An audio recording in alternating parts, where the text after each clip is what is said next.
Aujourd'hui, je me suis promis de lancer une chaîne YouTube. Je me fais chier et puis tu sais, c'est peut-être marrant. Sauf que je sais pas trop de quoi je vais parler. J'imagine qu'il vaudrait mieux que ce soit pas de l'improvisation, que ce soit écrit.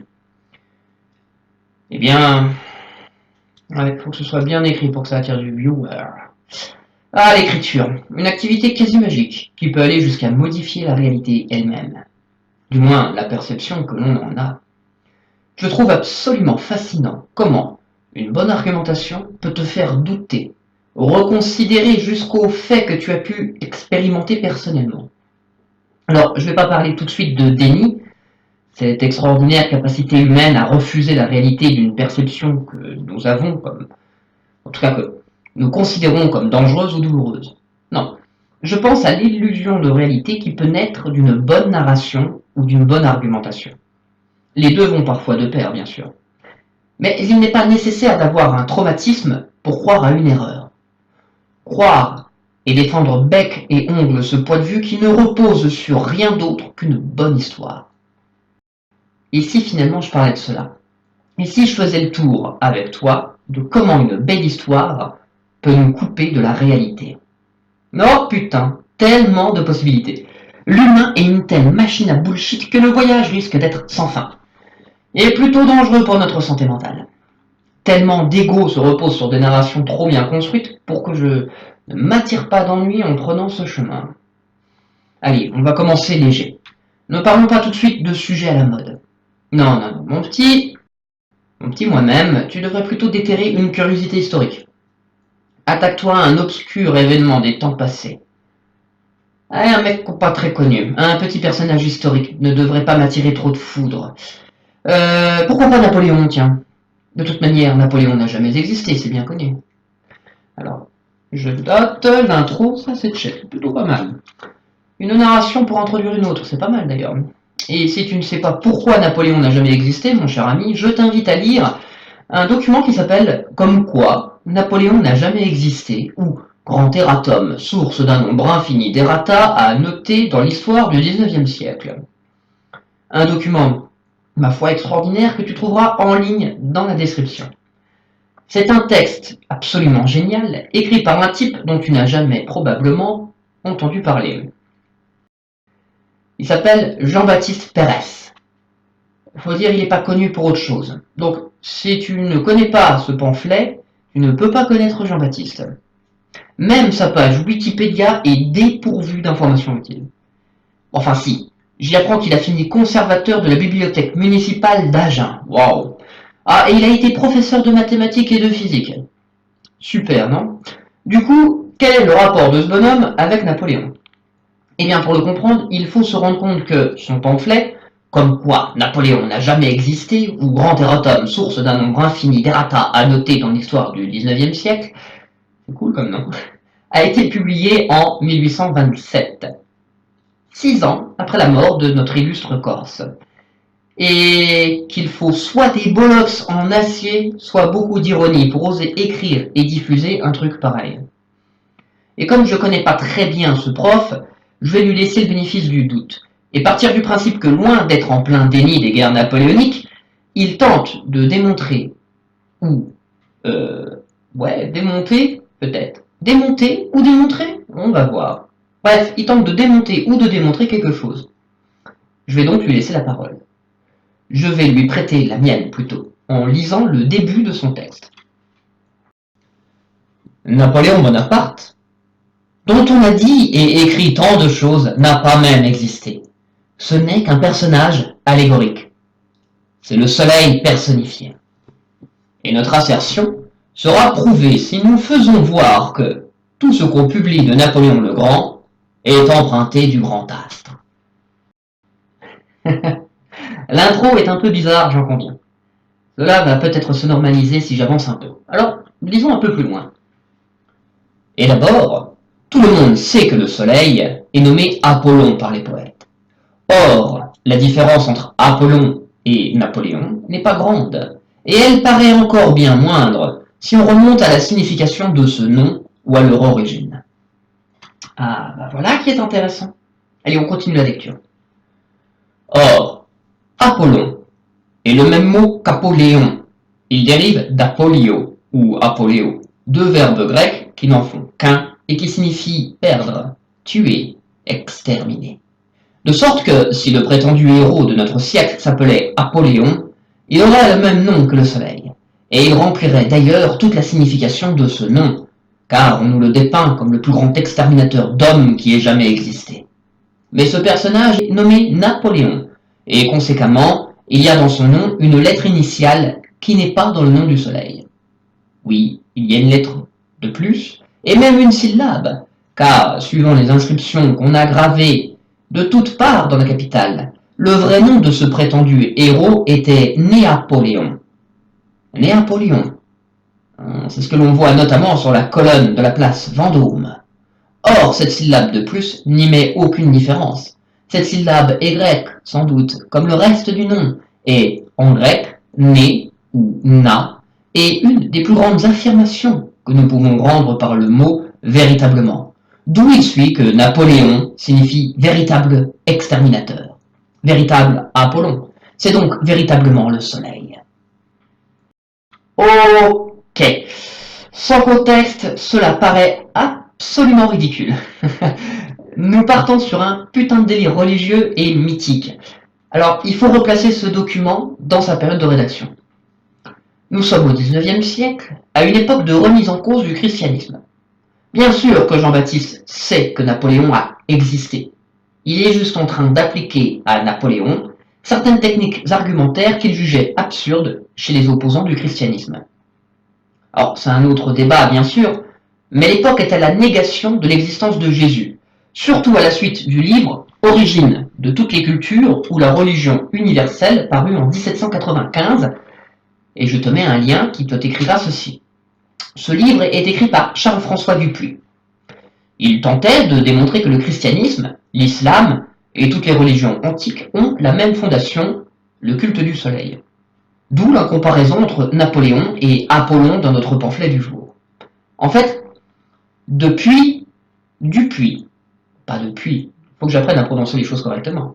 Bref, Dupuy, qui est quand même un ancien théologien, mine de rien, part du principe que les histoires de Dieu, de héros et autres mythèmes ne sont que des expressions allégoriques du cours des astres et des constellations. Partant de ce principe, si toute religion se repose sur le mouvement des astres, eh bien Jésus ne pouvait pas être autre chose qu'une allégorie stellaire. C'était donc le soleil, accompagné des 12 zodiaques en la personne de ses apôtres. Une thèse qui, avouons-le, a eu pas mal de succès à l'époque, malgré sa faiblesse à expliquer et à coller à la documentation à disposition, y compris celle du XIXe siècle. Et cela, Jean-Baptiste, notre Jean-Baptiste, il le voit bien. Il voit bien que le raisonnement part d'un mauvais principe. Il part de sa conclusion pour expliquer les faits. Jean-Baptiste se demande s'il n'a pas affaire à un paralogisme. Ouais, on va faire du vocabulaire aussi, tiens. Je me le note sur ma petite feuille de comment gérer cette chaîne. Alors un paralogisme, c'est quoi? Selon notre ami Wikipédia, Saint Wikipédia, je cite, un paralogisme est un raisonnement faux qui apparaît comme valide, notamment à son auteur, lequel est de bonne foi. Contrairement au sophisme, qui est un argument fallacieux destiné à tromper, Aristote distingue 13 types de paralogisme dans son traité Réfutation sophistique. Dans la critique de la raison pure, Kant identifie les paralogismes comme étant des illusions de la raison. Fin de citation. Dupuy a déjà conclu que les religions étaient des allégories du mouvement des astres. Il ne fait que chercher à le démontrer a posteriori. Il fait ce qu'on appelle une pétition de principe, c'est-à-dire que pour lui, Jésus représente un phénomène céleste, or sa vie dispose de parallèles avec le soleil, donc Jésus représente le soleil. Est-ce que tu vois où est le problème, mon cher ami?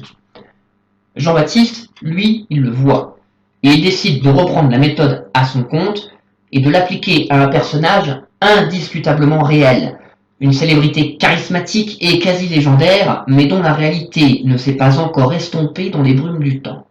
Napoléon. L'idée étant de voir s'il est toujours possible de trouver des arguments et des coïncidences permettant de valider n'importe quelle conclusion. Et le pire, c'est que ça marche.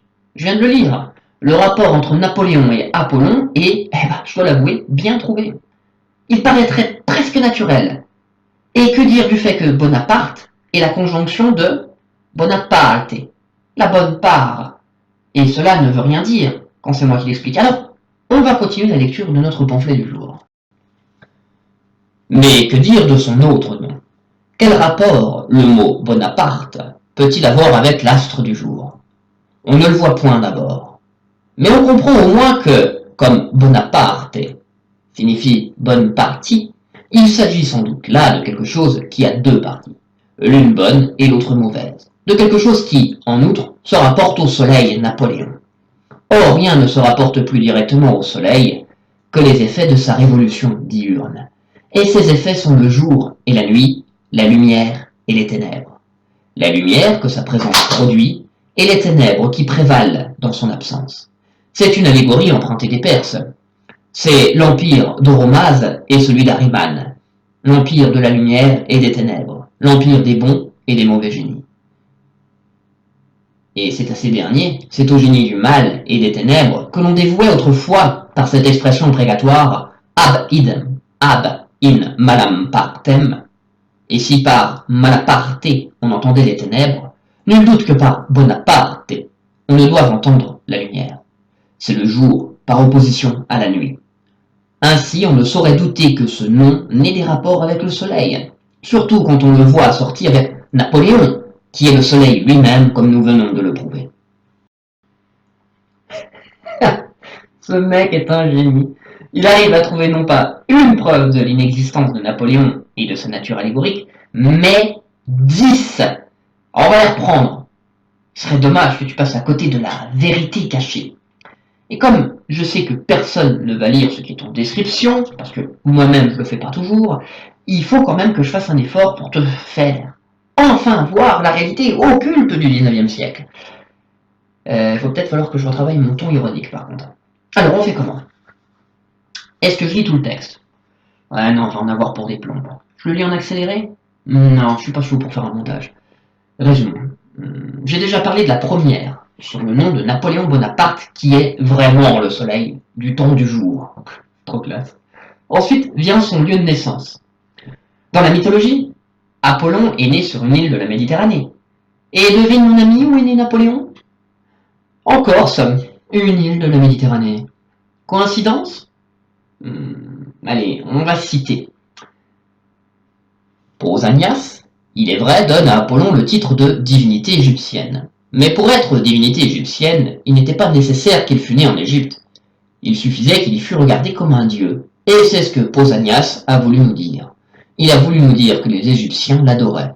Et cela encore établit un rapport de plus entre Napoléon et le soleil. Car on dit qu'en Égypte, Napoléon fut regardé comme revêtu d'un caractère surnaturel, comme l'ami de Mahomet, et qu'il y reçut les hommages qui tenaient de l'adoration. Ah, ça c'était encore un autre argument. Ça en fait beaucoup quand même. Troisième Apollon et Napoléon ont... Troisième argument plutôt. Apollon et Napoléon ont la même mère. Rien que cela. À vous, Laetitia, mère de Napoléon, ça sonne vachement comme Leto, mère d'Apollon. D'autant plus que le nom a dû passer par la case romaine, chez qui elle s'appelait Latone. Pérez conclut donc. Il est donc certain que cette Laetitia est prise comme son fils dans la mythologie grecque. Le quatrième argument, lui, il est un peu plus court. Je vais le citer direct. D'après ce qu'on raconte, ce fils de Laetitia avait 3 sœurs. Et il est indubitable que ces 3 sœurs sont les 3 Grâces qui, avec les muses, leurs compagnes, faisaient l'ornement et les charmes de la cour d'Apollon, leur frère. Cinquième position des arguments indiscutables. Napoléon avait 4 frères, tout comme la course du soleil s'accompagne des 4 saisons. En 6e place, j'arrive pas à croire que cela se transforme en un vulgaire top. D'un autre côté, il paraît que ça attire du chaland, ça. Bref, Napoléon a eu 2 femmes, de même qu'Apollon s'unit à la Lune, selon les Grecs, et à la Terre, selon les Égyptiens. 7e argument. Déjà, Napoléon, il a mis fin à la Révolution française. Une révolution qui est, bien sûr, elle aussi, une simple allégorie. On va citer.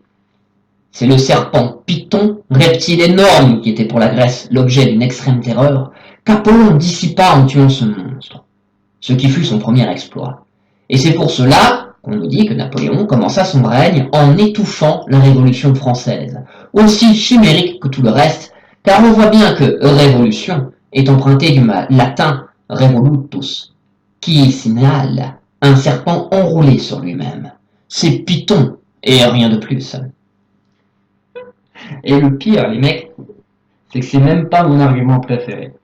Huitièmement, les maréchaux représentent les 12 signes du zodiaque et les 4 directions cardinales. C'est évident quand on le lit, non? Neuvièmement, Napoléon volait de succès en succès dans le sud, mais poussant ses exploits vers le nord, il finit par être vaincu et devoir faire retraite. Le soleil, on le sait bien, domine en souverain dans le Midi, comme on le dit de l'empereur Napoléon. Mais ce qu'il y a de bien remarquable, c'est qu'après l'équinoxe du printemps, le soleil cherche à gagner les régions septentrionales, en s'éloignant de l'équateur. Mais au bout de 3 mois de marche vers ces contrées, il rencontre le tropique boréal qui le force à reculer et à revenir sur ses pas vers le Midi en suivant le signe du Cancer, c'est-à-dire de l'écrevisse, signe auquel on a donné ce nom, pour exprimer la marche rétrograde du Soleil dans cet endroit de la sphère. Et c'est là-dessus qu'on a calqué l'imaginaire expédition de Napoléon vers le nord, vers Moscou, et la retraite humiliante dont on dit qu'elle fut suivie. Si je ne perçois pas que les revers et succès de Napoléon sont calqués sur la course du Soleil, c'est donc que je suis un aveugle. Ah, et enfin, l'ultime preuve. Il venait de l'Orient quand il a pris le pouvoir, et il est mort en exil à l'Occident.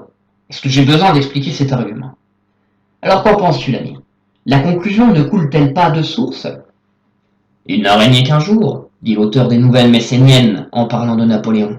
Et la manière dont il décrit son élévation, son déclin et sa chute prouve que ce charmant poète n'a vu comme nous dans Napoléon qu'une image du soleil. Il n'est pas autre chose. C'est prouvé par son nom, par le nom de sa mère, par ses 3 sœurs, ses 4 frères, ses 2 femmes, son fils, ses maréchaux et ses exploits. C'est prouvé par le lieu de sa naissance, par la région dont on nous dit qu'il vint en entrant dans la carrière de sa domination, par le temps qu'il employa à la parcourir, par les contrées où il domina, par celles où il échoua, et par la région où il disparut, pâle et découronné après sa brillante course, comme le dit le poète Casimir de la Vigne.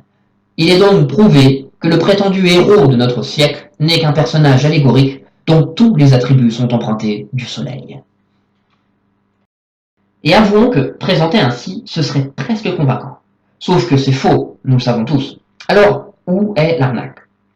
Comme je le précisais en début de vidéo, le document est avant tout une satire. C'est une parodie des discours rationalistes de son temps. C'est d'ailleurs la raison qui le pousse à préciser en fin de document: nous aurons encore pu invoquer, à l'appui de notre thèse, un grand nombre d'ordonnances royales dont les dates certaines sont évidemment contradictoires au règne du prétendu Napoléon. Mais nous avons eu nos motifs pour ne pas en faire usage. Cette phrase est une référence à certaines ordonnances de Louis XVIII qui faisaient comme si Napoléon n'avait jamais existé, justement parce que l'origine de tous les cultes ou la religion universelle n'a pas recours à ce genre d'argument. En reprenant la méthode de Dupuy, notre Jean Bava démontre par l'absurde les limites d'une pensée trop sûre d'elle, et nous fait comprendre que ceux qui doutent sous couvert de rationalisme ont des raisons de douter de toute chose. Et ça, c'est pas une nouveauté. C'est un problème aussi vieux sûrement que la philosophie elle-même. Mais pour une première vidéo, je vais pas remonter trop loin et je vais juste observer la quête de la vérité, et pour certains de certitude, sous l'œil moderne et franco-français de Descartes. Son doute dans les méditations a eu un tel impact dans notre culture que pour beaucoup, il me semble que scepticisme est devenu synonyme de cartésien. Et ça, c'est très con selon moi. Le doute cartésien n'a rien de sceptique. Bien au contraire, il s'en moque. Avant d'écrire les méditations, Descartes s'est confronté au scepticisme, et pour lui ce fut une impasse de la pensée, un obstacle dans sa quête de la vérité. Il suffit de le lire dans Réponse aux secondes objections, paragraphe 103, je cite. C'est pourquoi, ne sachant rien de plus utile pour parvenir à une ferme et assurée connaissance des choses, que si, auparavant que de rien établir, on s'accoutume à douter de tout, et principalement des choses corporelles. Encore que j'eusse vu il y a longtemps plusieurs livres écrits par les sceptiques et académiciens touchant cette matière, et que ce ne fut pas sans quelque dégoût que je remâchai une viande si commune, je n'ai pu toutefois me dispenser de lui donner une méditation tout entière. Et je voudrais que les lecteurs n'employassent pas seulement le peu de temps qu'il faut pour la lire, mais quelques mois, ou du moins quelques semaines, à considérer les choses dont elle traite, auparavant que de passer outre, car ainsi je ne doute point, qu'ils ne fissent bien mieux leur profit de la lecture du reste. René nous met en garde contre un doute débridé, véritable gâchis d'énergie mentale. Depuis Montaigne, le scepticisme était à la mode, et comme toute chose à la mode, il avait tendance à s'emporter aux grandes dames de Descartes. Par exemple, parmi ses contemporains, il y a un certain Lamotte Levaillet, sceptique qui n'est pas passé à la postérité, mais qui, manifestement, avait un certain succès de son vivant, vu sa proximité avec Richelieu et Mazarin, et qui, dans un livre intitulé Dialogue fait à l'imitation des anciens, compare sa démarche intellectuelle au libre cheminement d'une chèvre qui erre de ci, de là, c'est-à-dire qui passe outre le sens commun le plus élémentaire. Levaillet oppose la masse stupide qui suit le sens commun aux extravagances libertines qu'il défend, et refuse d'accorder une place philosophique à l'usage de la raison dans les limites du sens commun pratiqué par Descartes. Toute ressemblance avec certaines idées contemporaines ne serait bien sûr que fortuite de ma part. Et cela, que ce soit Descartes mais aussi Jean-Baptiste, manifestement, et probablement moi-même, nous trouvons cela scandaleux, aussi bien méthodologiquement et intellectuellement. Sur un plan épistémologique, le doute sceptique fait trébucher du droit chemin de la vérité. Pris dans les circonvolutions de notre pensée, on s'égare pour rien. On se piège dans l'errance de celui qui ne sait pas où trouver la vérité, ou pire, dans l'erreur de celui qui est certain de l'avoir trouvée, alors que sa possession n'est qu'une vraisemblance. Alors, c'est bien un tel constat, mais se plaindre ne sert à rien si on ne tente pas de résoudre la difficulté. Et quelle est la solution proposée par Descartes, mais aussi par quelques autres? Pour Descartes, il est plus efficace de s'attaquer au fondement des erreurs que de réfuter une à une toutes les erreurs. Il y en a pour une éternité si tu veux t'attaquer à tous les faux arguments un à un, d'autant plus qu'au final, tu adoptes le même comportement que ce que tu tentes de combattre. Descartes avait un temps pensé écrire un méchant livre qui démontrait une à une toutes les allégations libertines, comme nous l'apprend la lettre à Mersenne du 15 avril 1630. Mais à quoi bon, si ce n'est perdre du temps et de l'énergie? Tu n'es qu'un hypocrite de plus, tu rajoutes à la cacophonie ambiante, il faut donc traiter le mal en fait à sa racine. Alors, je peux le faire à la manière de Jean-Baptiste et tourner en ridicule le point de vue de l'autre. Ça marche, mais ça ne marche qu'un temps. Écrire sur l'inexistence de Napoléon, c'est marrant, parce que les guerres napoléoniennes, c'est tout frais, c'est encore proche. Mais que se passera-t-il quand quelqu'un redécouvrira ce texte dans quelques centaines d'années? L'argumentation est construite de telle manière qu'il est possible que ce futur lecteur en sera affecté. Un tel texte peut à terme nourrir le monstre qu'il tente de vaincre. C'est même possible qu'un lecteur contemporain, d'aujourd'hui donc, en vienne à nourrir des doutes sur l'historicité de Napoléon s'il tombe dessus par hasard. Et je te vois derrière ton écran, ne rigole pas. Il y a des gens qui pensent sincèrement que le Moyen-Âge n'a pas existé. On en est là aujourd'hui.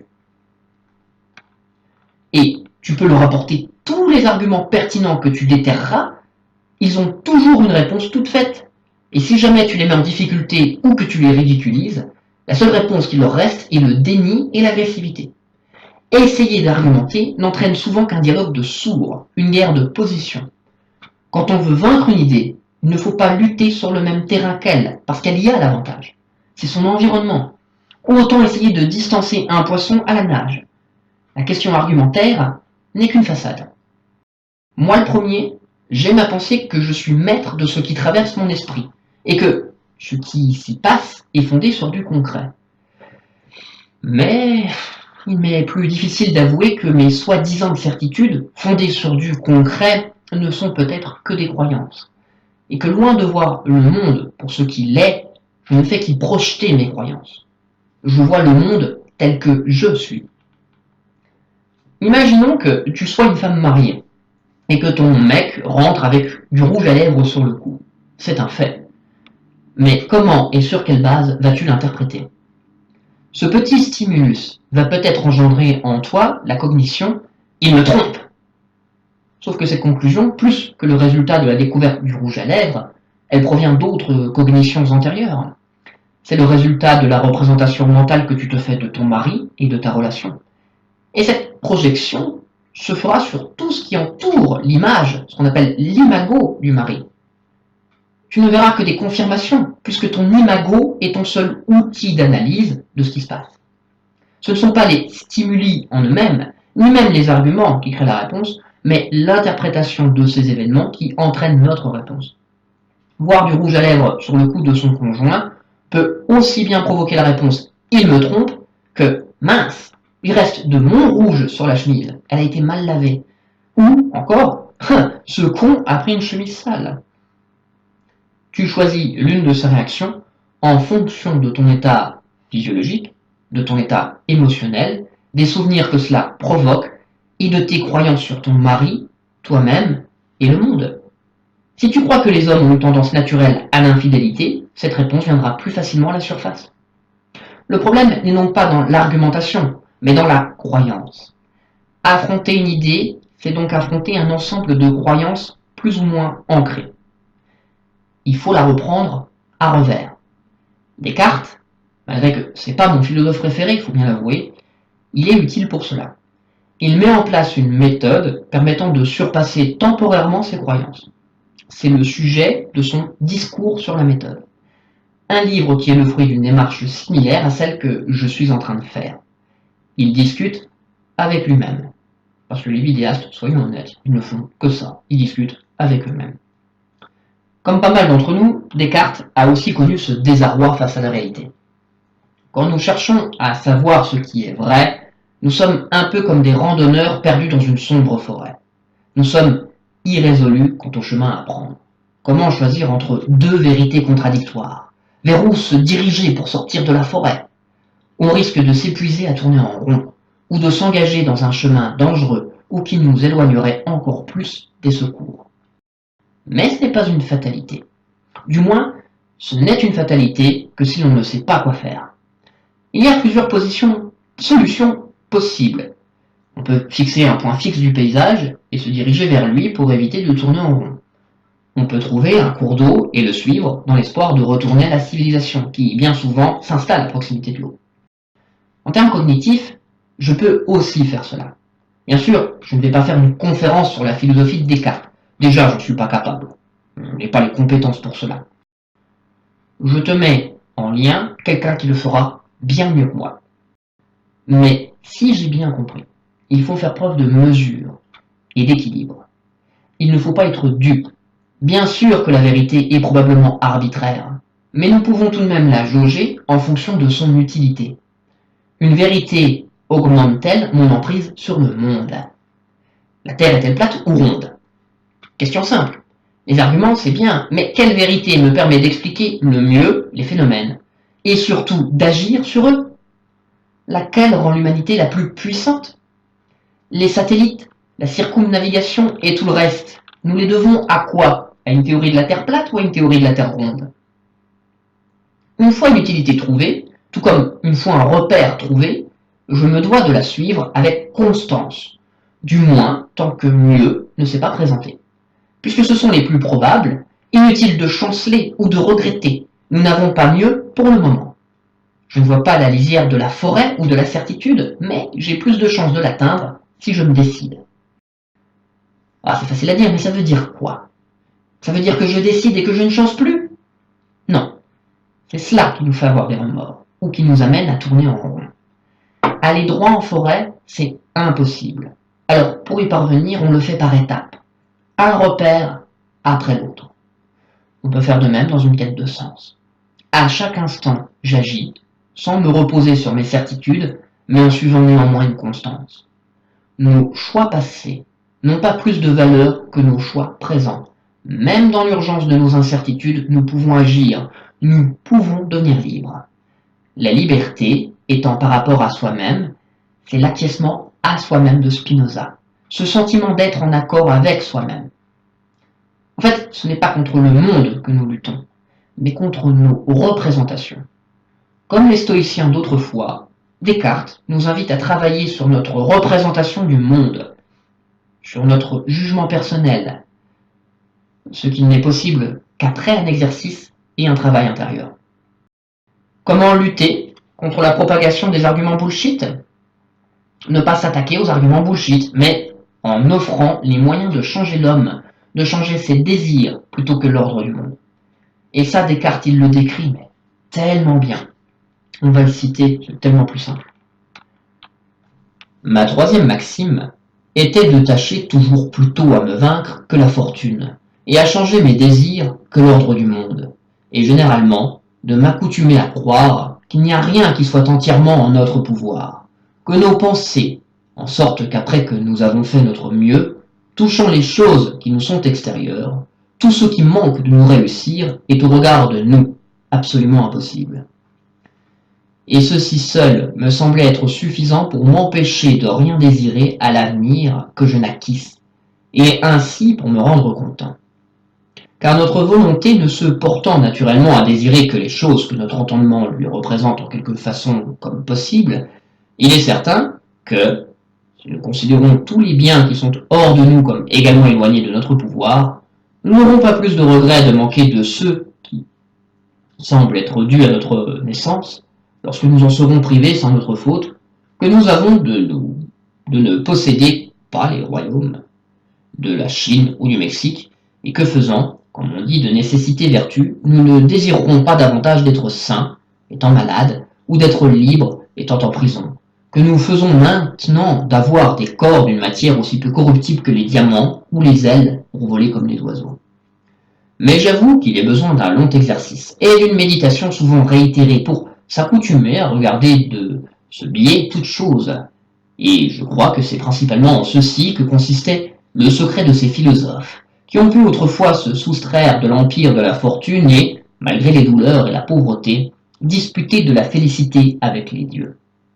Car, s'occupant sans cesse à considérer les bornes qui leur étaient prescrites par la nature, ils se persuadaient si parfaitement que rien n'était en leur pouvoir que leur pensée, que cela seul était suffisant pour les empêcher d'avoir aucune affection pour d'autres choses, et ils disposaient d'elles si absolument qu'ils avaient en cela quelques raisons de s'estimer plus riches, et plus puissants, et plus libres, et plus heureux qu'aucun des autres hommes qui, n'ayant point cette philosophie, tant favorisés de la nature et de la fortune qu'ils puissent être, ne disposent jamais ainsi de tout ce qu'ils veulent.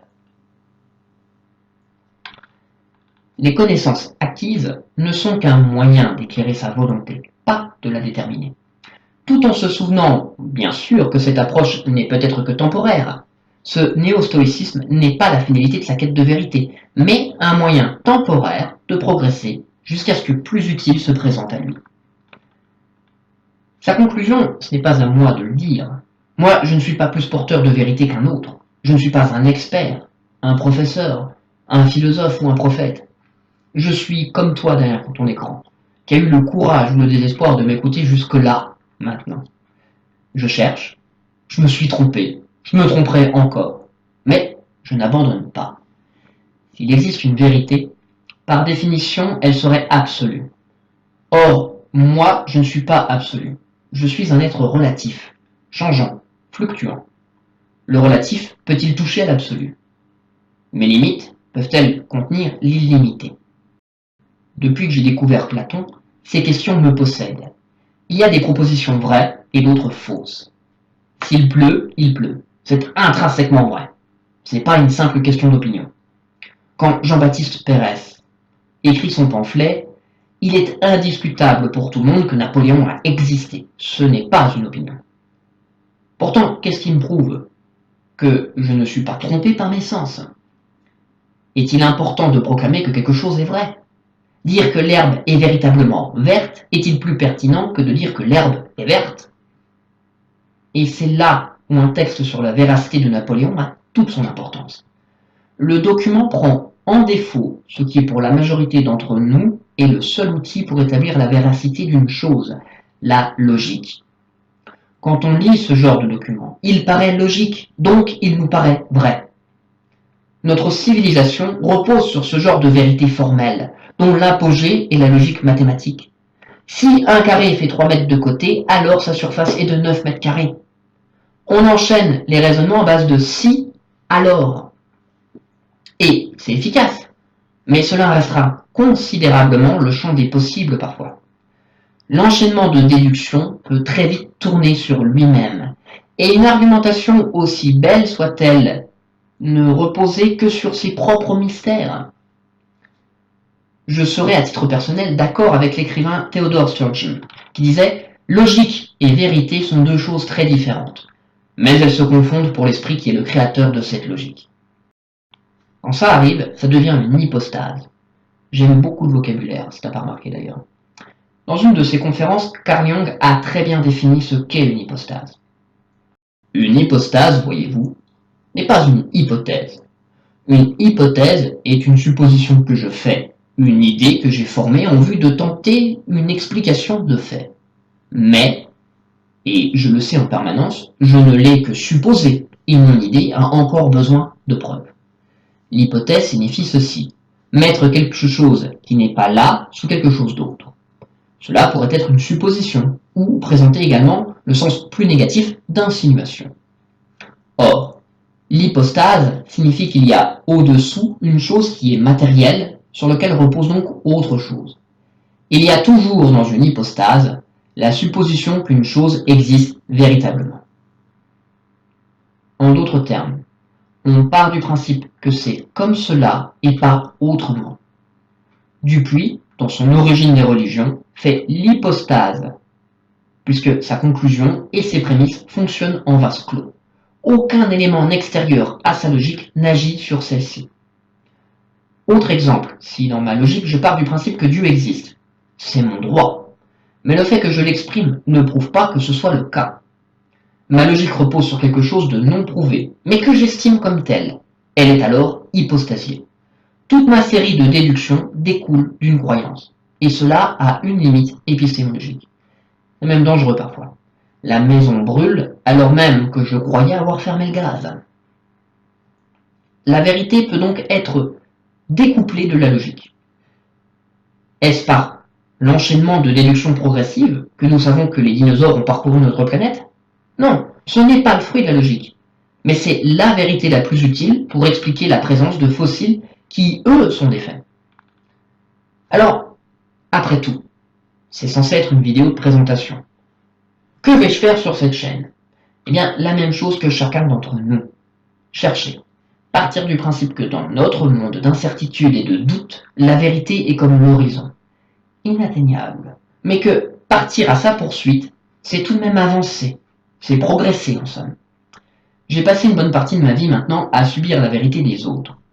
Et puis, face aux problèmes et aux souffrances que celles-ci génèrent, j'ai commencé à essayer de les démolir. C'est futile. Ce n'est pas la bonne méthode. Avant de vouloir changer le monde, je dois d'abord me changer moi. Ici donc, je ne chercherai pas à te convaincre, juste à me transformer. Je ne m'attaque pas aux croyances des autres, mais avant tout aux miennes. Comment? Eh bien en faisant comme l'errant dans la forêt, en cherchant des repères fixes. Ces repères, pour les sélectionner, je vais partir de ce principe. Dans la nature, il y a des tas de trucs qui volent. Insectes, oiseaux, chauves-souris. Aucun n'a de rapport avec les autres, mais tous ont trouvé une même solution à la problématique du vol, l'aile. Il y a certes de multiples formes d'ailes, mais cela reste des ailes. Seule réponse manifestement à une problématique commune. Dans la vie humaine, nous avons tous des problématiques communes. Quelle que soit notre époque et notre culture, les nécessités vitales, la mort et l'amour sont universelles. Voyons quelles solutions ont émergé pour y répondre et vérifions s'il existe des évolutions convergentes. Le principe de morale de provision de Descartes, donc de vérité provisoire, a des convergences ailleurs, ce qui le rend intéressant. Parce que Descartes n'est pas sans me rappeler certains enseignements bouddhiques. Ceux-ci admettent deux perspectives sur le réel. Une vérité relative, issue de notre expérience empirique, et une vérité absolue, qui dit la vacuité de toute chose et nous délivre de la souffrance. Dans cette approche, la vérité absolue est inexprimable, alors que la vérité conventionnelle est adaptée à notre vie concrète. Bouddha joue ainsi sur les deux tableaux, n'hésitant jamais à employer des énoncés d'opportunité, c'est-à-dire des vérités provisoires, en admettant que ce sont des subterfuges, mais que c'est nécessaire pour progresser sur la voie. La méditation, la discipline et les rites sont des vérités relatives, certes, mais utiles pour se rapprocher de la vérité absolue. Comme chez Descartes, donc. Avec l'avantage que, comme c'est un absolu qui est l'objectif, le critère de sélection ne peut pas être mon bon plaisir, mais la conformité avec le réel, seule image de l'absolu à notre disposition. Je brasserai donc large dans les thèmes, afin d'en dégager un pattern humain. À défaut de trouver la vérité absolue, peut-être exhumerons-nous une vérité humaine. Et ensuite, ce n'est pas parce que quelque chose est couramment entendu qu'elle est vraie. Les nazis avaient un slogan à la con qu'on doit à Joseph Goebbels. Un mensonge répété 1000 fois se transforme en vérité. Un proverbe dont l'origine elle-même n'est pas prouvée et qui devient peut-être sa propre illustration. N'empêche que, oui, bien souvent une idée répétée nous paraît plus facilement vraie. C'est le principe de la pub et de la propagande. La plupart d'entre nous n'avons aucun intérêt, et parfois pas les outils, pour vérifier si quelque chose est vrai ou non. Et c'est normal. Il est impossible de tout soumettre à l'évaluation, à rechercher systématiquement la vérité. C'est pourquoi notre cerveau nous aide et organise simplement des informations sur la base de ce que nous avons appris. Il s'agit d'une stratégie destinée à faciliter nos performances dans le monde. Mais notre première étape nous permet d'étendre nos connaissances et de faire un tri. Nous ne vérifierons donc pas tout. Comment tester? Voir si ce repère me permet d'en chercher d'autres, ou si ce n'est qu'une illusion stérile. Deux hommes m'ont appris l'importance de faire ce test, à grands coups de baffe dans la gueule, faut bien avouer. Le premier d'entre eux, c'est Nietzsche et son fameux marteau. Dans La volonté de puissance, il écrit « La vérité est une sorte d'erreur, faute de laquelle une certaine espèce d'être vivant ne pourrait vivre. Ce qui décide en dernier ressort, c'est sa valeur pour la vie. » Et il va même beaucoup plus loin dans par-delà le bien et le mal. Nous ne voyons pas dans la fausseté d'un jugement une objection contre ce jugement. C'est là, peut-être, que notre nouveau langage paraîtra le plus déroutant. La question est de savoir dans quelle mesure un jugement est apte à promouvoir la vie, à la conserver, à conserver l'espèce, voire à l'améliorer. Notre tri portera donc sur la capacité d'une vérité à devenir une solution améliorative de notre condition. Je ne ferai pas de debunk, je ne ridiculiserai pas les idées des autres à la manière de Jean-Baptiste Pérez. Ici, donc, je me contenterai d'agir comme un semeur. Je sélectionnerai plusieurs graines d'origines diverses, puis je les sèmerai toutes afin d'observer lesquelles portent les meilleurs fruits. Ni plus, ni moins. La question est quelles ailes me porteront le plus loin. Pourquoi le faire en vidéo et m'exposer ainsi? Eh bien, si tu as regardé la vidéo test, en tout cas si j'ai eu le courage de la mettre, tu sais que je suis né dans une famille de témoins de Jéhovah. Et je viens d'exposer à leurs représentants locaux en quoi ce n'est qu'une hypostase, et une hypostase dangereuse à mon sens. En faisant cela, je suis devenu dans leur jargon un apostat. Le mal absolu, si tu préfères. Le genre de type qui crache au visage de Dieu. De leur point de vue, en tout cas, c'est ce que je suis. Aussi, leur manière de traiter ce genre de cas est prescrite dans leur littérature. Je t'en cite un passage. Allez, celui-là. Jéhovah est le péché, et nous devons l'imiter sous ce rapport. À la vérité, il nous faut nous éloigner le plus possible du mal, au lieu d'essayer de voir jusqu'où nous pouvons nous en approcher sans y succomber. Méfions-nous notamment de l'apostasie. Celui qui tombe dans l'apostasie commet un péché qui le rend indigne de glorifier Dieu. Refusons donc tout contact avec les apostats, et quiconque se dit frère mais déshonore Dieu. Ce principe vaut aussi pour un membre de notre famille. Tenter de réfuter les arguments d'apostats ou de personnes qui critiquent l'organisation de Jéhovah ne nous sera d'aucun profit. En lisant leurs écrits, que ce soit sur internet ou sur papier, nous mettrions en danger notre spiritualité. Remarque, nous sommes bien dans la thématique de la recherche de la vérité. Sauf qu'eux considèrent l'avoir et cherchent par conséquent à défendre leur avoir. Quelqu'un pourrait leur arracher après tout. ou plus précisément les contaminer. Pour moi, c'est une vérité fragile. Du coup, mes amis et ma famille me traitent de la manière exposée dans la tour de garde de février 2016, page 27, paragraphe 7. Bref, je me suis suicidé socialement. Je préférais être véritablement fidèle à ma quête que faussement soumis à une idée. Aussi, si je me lance sur YouTube, c'est pour suivre le conseil d'Emerson. Remplir l'heure qui passe, voilà le bonheur. Remplir l'heure qui passe sans laisser aucun espace vide pour le remords ou pour l'approbation. C'est pour ne pas regretter. Aller de l'avant. Forcer une part de mon petit moi à accepter ce qu'il fait malgré la tentative d'intimidation. Par conséquent, ce ne sera pas une chaîne anti-témoin de Jéhovah. J'en parlerai, ça c'est clair. Car c'est un écosystème que je connais bien. Mais ça me servira uniquement à illustrer comment une idéologie peut fonctionner. Dans la forme, je ferai 3 formats. Le plus facile à spammer pour flatter l'algorithme YouTube, ce sera sur les témoins de Jéhovah, bien sûr. Ce sera la lecture de mon journal de sortie. J'ai quasiment 600 pages déjà rédigées. Le deuxième explorera ce qui, paradoxalement, m'a permis de me libérer. Durant toute mon enfance, il m'a été inculqué que mon éducation reposait sur la Bible. Eh bien, l'exégèse biblique et l'herméneutique m'ont armé pour me libérer des interprétations des textes. Nous ferons donc une émission sur l'herméneutique. Non pour dire comment l'interpréter, mais pour se rappeler que d'autres l'ont peut-être interprété différemment. Au fil des siècles, des centaines de commentaires ont été faits, toujours dans un contexte et avec des conséquences. On va donc étendre le champ des possibles dans notre lecture des textes dits sacrés. Une autre émission sera Digression. Elle sera un peu comme celle-ci, traitant de sujets divers et variés, allant de la science à l'histoire, de la biographie à la métaphysique. Si possible avec un titre bien putaclic. Elle aura pour but de découvrir toujours plus de nouveaux horizons, même si ceux-ci sont parfois contradictoires. Si le projet tient sur la durée, il y aura peut-être de temps en temps un sujet polémique, histoire de remettre à plat les arguments de tout le monde sur un problème éthique. Allez, j'ai quasiment fini. Courage mon petit. Avant de conclure, un petit avertissement. Toi derrière l'écran, ne me fais jamais confiance. Je n'ai rien de plus que toi. Pas de révélation, de secret ou de pouvoir. Je n'ai même pas de formation. Comme beaucoup, il m'arrive de me faire mousser, de sauter trop vite à la conclusion, ou de me tromper. Va faire un tour dans les descriptions de vidéos afin de vérifier si j'ai bien sourcé mes dires. Et si ce n'est pas le cas, essaye de les retrouver, juste au cas où je tenterai de te manipuler. Parce que, ne t'inquiète pas, je te manipulerai parfois, juste par amusement.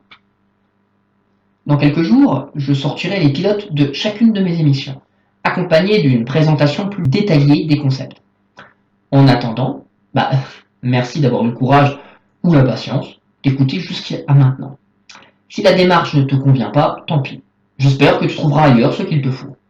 Et si tu décides qu'assister à ma guerre contre la réalité t'intéresse, puisses-tu t'y amuser. En tout cas, bienvenue dans l'aventure.